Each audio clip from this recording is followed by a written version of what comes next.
Matt also told us that we couldn't go to the DA with charges against Mike Patterson. Matt has misled us. I'm actually reading a letter that Roger should be here reading, but his family is pretty much all ill. So I'm stuck again. This is the letter that he wanted to read tonight. Can't ignore the past. Many of city staff have not been here long enough to know the past, as some of us do. We have had 5 different finance managers, 4 city clerks, 3 city managers, and 4 police chiefs. This amount of turnover in the past 12 years has led us to where we are today. Mike Patterson came in and played with the city for 9 years. One of his first actions was to fire Dory Williams as city clerk, a long-term city clerk with background knowledge on what and how the city operated. City Council must lead us back to a community that is trusted, truthful, and responsible for the actions that have occurred over this time period. This starts with answering the questions that the citizens of Florence asked on September 15th, 2021, 3.5 months ago, that have still not been answered, even though the investigation of Mr. Patterson has been finished and he has been charged. No, the city owes the citizens an entire accounting of what this has cost the taxpayers, including insurance deductibles, severance payouts, etc. The city also owes the citizens answers on what were the mechanisms that allowed Mr. Patterson to stay in his position for so long, especially given his prior infractions. You cannot just ignore this issue and think that it will go away. When will we get the answers to these past questions?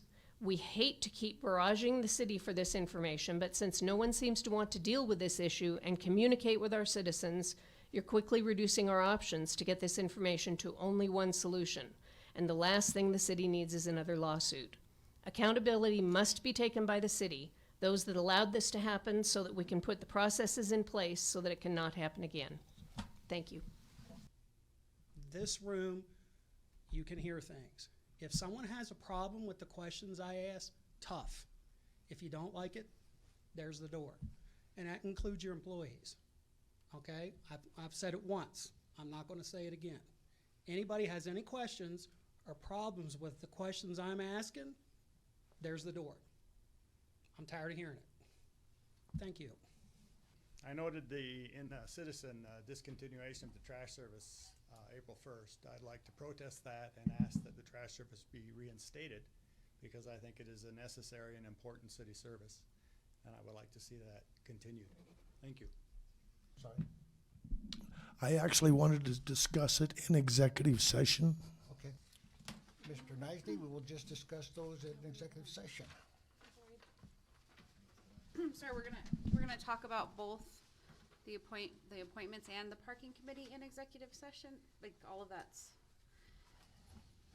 Do we vote on if that goes in executive session? My concern was the committees that we addressed before. We're all nonprofits, and I think we should go a different direction with those. I think we need to hands-on with our own administration because we rely too heavily on the administration to give us facts, which are not always current and not always truthful. So if we actually do our homework and our due diligence, then we know what we're talking about and not referring to the administration to give us our answers to tell the public. Yeah, I just wanted to make sure we stay in line with kind of the message we've sent, that we're trying, I think that, well, I know that Mr. Allen had said it before, and that I strongly agree that we're gonna use executive sessions we're not gonna be as liberal about using them, so I just wanted to make sure it was definitely one of those things that had to happen in executive session versus just during open session. Oh, and I would be glad to do it right now. It's hard because we don't have, I mean, do you feel, I mean, I would respect whatever you feel is appropriate. I just was going to remind that that's kind of our goal, is to talk about things openly. I don't know what exactly you're referencing, so if you do think it's better we start an executive session, I'm going to, rely on your discretion, but that was my feeling on it. I'd sure love to lead off if I can. If you would like to discuss this now. Well, let's do it in open session then. That sounds great. A little over a year ago, I asked for a 2-person committee to investigate Mike Patterson. I was denied.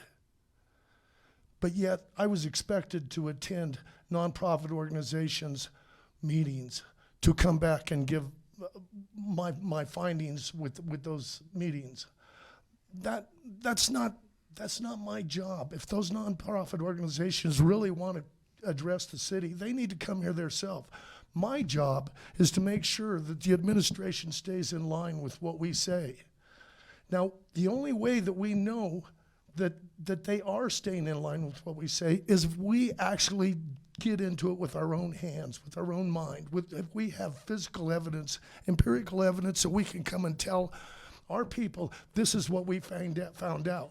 We can't ask Sean, we can't ask Lori, we have to know 100% positively from ourselves that these things are being taken care of. I would like to see two people committee formed for each, the police department, for the budget, and for human relations. I think if two people kept on track with these organizations, or these departments, that we could get a lot better results out of, and a lot more assurances that we know what we're talking about, instead of relying so heavily on the administration to tell us what to say. So when you're making these appointments, I would like to get rid of some of the, and I don't care if you keep the nonprofits in there, but if you're gonna put me on a committee, give me something that I can do and dig my teeth into and do something good for the city instead of doing nonprofit work. That's, you know, I'm here for nonprofit, absolutely, but I'm also here to make sure that this city does not go down in shame. And they deserve the truth, and they need to be told the truth. So that's why I'm asking for committee assignments to go, two people committee assignments to each of those three departments, so that we can actually oversee them. There's been investigations that have happened that we've only heard rumors of that stop with the city manager or the chief of police. We don't even know what's happened. All we know is what they tell us. And it's time for the end of that. We need to know for certainty that, you know, these people expect us to tell them something. But what are we gonna tell them? What we've heard from somebody else, third-hand experience? You know, that's not what they're expecting from us. They're expecting for us to get in there and do some work for what, you know, for them. And so that's why I'm asking for these committees. Discussion on Mr. Nicely's comments? I think the only thing that we would have to do is talk to the city attorney, because I know that there are some regulations about our interaction. My understanding through the trainings that I've seen from CML is that it's some of it, and I don't want to speak out of turn, but my understanding is some of that is kind of beyond what we're allowed to even do. I think, like, we have to, I think that would be, I support But it's where our you're due going. diligence to do this. I support exactly where you're coming from. I was just going to mention, as far as like a direct decision tonight, it is something that I believe, if I understood the trainings I received, that there can be conflicts or problems, legal issues with us providing that type of direct insight with just a couple of council members. Because you're talking about, like, we would attend like their meetings, their staff meetings is what you're saying, Or and be, investigate whatever we want to investigate for them. and that we would be directly involved. Okay, well, I was just gonna bring up, I think that I definitely think your spirit is in the right place, but it's definitely something we would have to take some time to make sure we've not violated any of those laws or expectations. It's frustrating, and I agree with you. It is frustrating, but one of the things that I ran into when asking those kind of questions, I keep from both the state level, the trainings they put out, and then also what our own attorney has said, is that there are definitely rules that kind of prevent, I don't know how to explain it, too much like one-to-one interaction with those department heads from the council. I don't understand it, I don't pretend it, but I do think we would have to talk to Matt. Yes, and Matt also told us that we couldn't go to the DA with charges against Mike Patterson. Matt has misled us several times. Not that he's perfect, not that he intentionally misled us, but Matt is not an end-all. Yeah, of course. Mr. Vendetti? Yes, I would. I think one place we ran into trouble, you said you talked to two people about investigating Mike Patterson. We are a council, we are 7 people. No, that- I did not say that. I said I asked the mayor for a 2-person committee to be established for the investigative purposes of Mike Patterson. Well, you should have talked to the entire council. That was the mayor's duty. Whatever the mayor knows, he's supposed to share with this council. That was the mayor's duty. Well, That is the pecking order. I disagree. We're a council, you should have brought it before council. I actually brought it to you, Mike. Brought it to me? I did. I actually did. I told you when I was going down to talk to the mayor and what I was going to request of him. And it fell on deaf ears. You know, You're suggesting two of us take a department and then we are directly involved in their oversight? Just so I know that what you're asking for. Exactly. I mean, we're going to get blamed for it anyway. I mean, if something goes wrong in that department, each one of us is held responsible for this. But by God, if we're going to be held responsible for it, we need to be part of it. So okay, I want to add just one thing.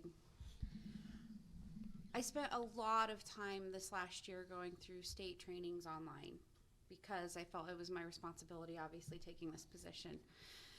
And not from our attorney, but from CML. The messaging is that it is the job of a city council, whether our constituents like it or not, to have the vision. But we're not the means. So when we talk about this city, they're very specific in the fact, and this may be news to a lot of people, it certainly was to me, about that it's not my job to know and oversee the finance department or the police department or the water department. My job is to have a vision that says, well, these employees deserve to be supported. They deserve to have everything they need to do their job well. We should be an excellent employer. And excellent employers don't necessarily micromanage every department. We're not even supposed to. What we do is we put in quality HR systems. We structure the accountability the way we answer so that HR person answers to the council. It's painful and it costs money, but you hire someone that is worthwhile, that knows what they're doing. But if you go back and you look at those trainings, the whole point, I think, is that we're not going to be here forever. And the next person to take this seat or your seat may not be even close to qualified to oversee any of these departments. And what we really need to do is set them up so that they can continue to move forward with a good vision for the city, not to micromanage qualified staff. I'm new, but what I could see where we went wrong is we just didn't have any of that stuff. And maybe it was the last city manager who capitalized on the confusion that was created by not having those systems in place. And I do get frustrated because I'm often asked by the public to answer to things that are beyond the scope of what we even do on a city council. And it's hard to express that to people, that the whole system is designed that we are your vision. We set the vision and the goal, and we continue to guide staff towards that vision. But you're not elected to city council because you're an expert in city finance or any of the other departments and you're there to micromanage those people. Now, we need to be critical of the information that's put in front of us. We need to read it, and we need to ask questions, and we always need to be suspicious that anybody we do employ could end up being disappointing and do bad things. But I don't think that what you're describing is a long-term solution for this city. Like, if you're not here in 4 years, you know, you're really giving a lot of responsibility to whoever else they end up electing to, like, really just, instead of just creating a system that already has those checks and balances in place. Do you understand what I mean? There are not checks and balances in place. And I disagree with you. We are here to set policy. And unless we dig into this stuff, we can't establish policy to correct anything. We're just blind to what's going on, and we accept what they say as the truth, and we've accepted it for 10 years, and look where it's got us. I don't think it took very long for me to figure out that there were problems, and I didn't have all that background information. I was frustrated by the systems that were in place, so I do respectfully disagree that it is a system problem, not an issue of us going into their workspace and micromanaging them. Aren't we supposed to receive all the same information at the same time? So the expectation would be not that we have two people off of council going and having conversations privately with department heads. My expectation is if a department head is considering the need to do an investigation, that they contact the mayor, we call an executive session, and they tell all of us at the same time what's going on, and then we all can be involved. That we would set up, once again, systems that if you're going to deal with an investigation, you make it known to the council. That is the expectation. And those employment issues have to be dealt with privately, but we're all entitled to all the same information. That is policy you're talking about. but that's exactly what I'm saying, is we write that policy, so we don't have to go in to each department and be assigned. You write the policy that they have to come to us when there's an investigation, Let's- so all 7 of let us. me give We you can an have this- example. This conversation and we can look at stuff. I'll quickly read state statute. CRS 31-4-211, city manager powers and responsibility. The city manager responsible to the city council for the proper administration of all affairs of the city placed in his charge. And to that end, and except as otherwise provided in this part 2, he shall have the power to appoint and remove all officers and employees in the administrative services of the city except the city attorney and the municipal judge. Appointments made by the city manager shall be on the basis of executive and administrative ability, training, and experience of such appointees in the work which they are to perform. All such appointments shall be made without indefinite term. 2, officers and employees appointed by the city manager may be removed by him at any time for cause. The decision of the city manager in any such case shall be final. CRS 31-4-212, council not to interfere, except as otherwise provided in this part 2. Neither the city council nor any of its committees or members shall direct or request the appointment of any person to or his removal from office by the city manager or in any other manner take part in the appointment and removal of officers and employees in the administrative service of the city.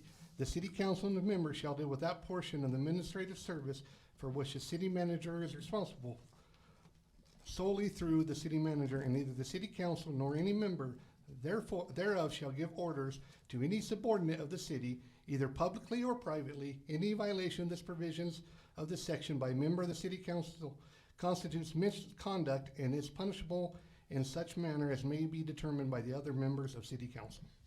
With the upcoming accountability report, we have numerous goals that are from each department. So like with Public Works, we're gonna increase sidewalks. That's one of our goals. We're gonna do some paving. That's gonna be one of our goals. That is gonna be implemented for 2022.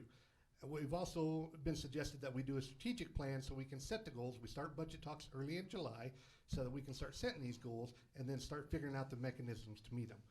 I can't speak on what was or was not done in the past. I can only focus on today and focus on tomorrow, which is what myself and the current staff is doing. But what you just referred to is Excuse- exactly, no, I want to comment on this. What you said is exactly, and Sean, I'm not opposed to you. I like you very much. I do. So don't shoot the messenger. I'm just trying to work here. The goals that the administration has put out is not our goals. We go in there and we're asked, all of us are asked, what do you want to see done? We wanted parking done for the last 10 years. Not one thing has been done for parking, not in 10 years. The park, Husky Park, we wanted something done over there. We were supposed to have an exchange and with TZAC for concrete for that park. Nothing's happened that we've asked for. The only thing that has happened is what the administration has wanted to happen. I have to bounce some of that responsibility back to the council. I had to learn when I sat up here that it's not good enough to say I want this done, that you set goals and time. Even the parking committee, at least I asked for a date for them to do it, and guess what? It looks like we're making like some of that is, why did the conversation stop? And so it is both sides. We can't just blame the staff. Our goal setting is not done in a way, I wasn't impressed with the way we do it. Not very many of us up here actually came and said, here are my goals. We're tired of it. We're tired of not being heard. Well, I don't know. I plan on setting some goals this year that are pretty definitive and realistic. And I don't feel tired. I feel ready to go. You don't feel ignored ever? No, I feel like there's a lot of chaos. I feel like there has been chaos. And I don't think that that is something that you can blame any of the actual employees. It's the system. That's why I get frustrated about the stagnation in the conversation about HR. I get frustrated about the fact that that has not moved quick enough, in my opinion, on what we're going to do to provide them a good HR. I get frustrated with the conversation about how much that costs because, frankly, it's 2022 and they deserve to have HR that they can depend on.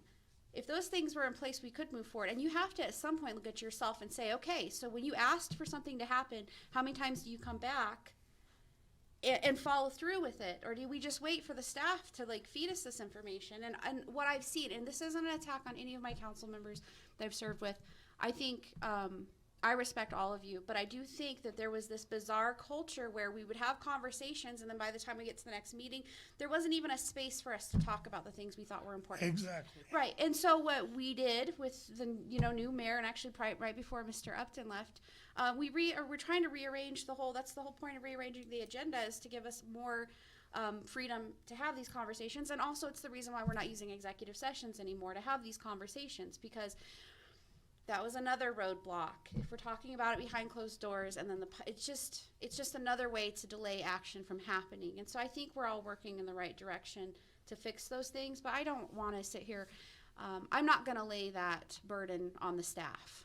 They are there to run water departments, to keep our city clean and maintained, to keep our billing department working. That is their job. It's not to babysit me and make sure that I'm following through with my goals. And so I want to be careful that we start with accountability with ourselves first before we start going down the line and throwing other people under the bus, personally. So until I can say we are doing everything we can do, I don't want to talk about the blame going somewhere else, because I don't think we do everything we can do as a council to be accountable. It's frustrating we can't answer everybody's question. There are reasons we can't have certain conversations or we can't disclose certain information, but there are a lot of other things we can sit up here and do that will drastically improve the way that this city functions. And it starts with us, not them. And it starts with this agenda, you're right.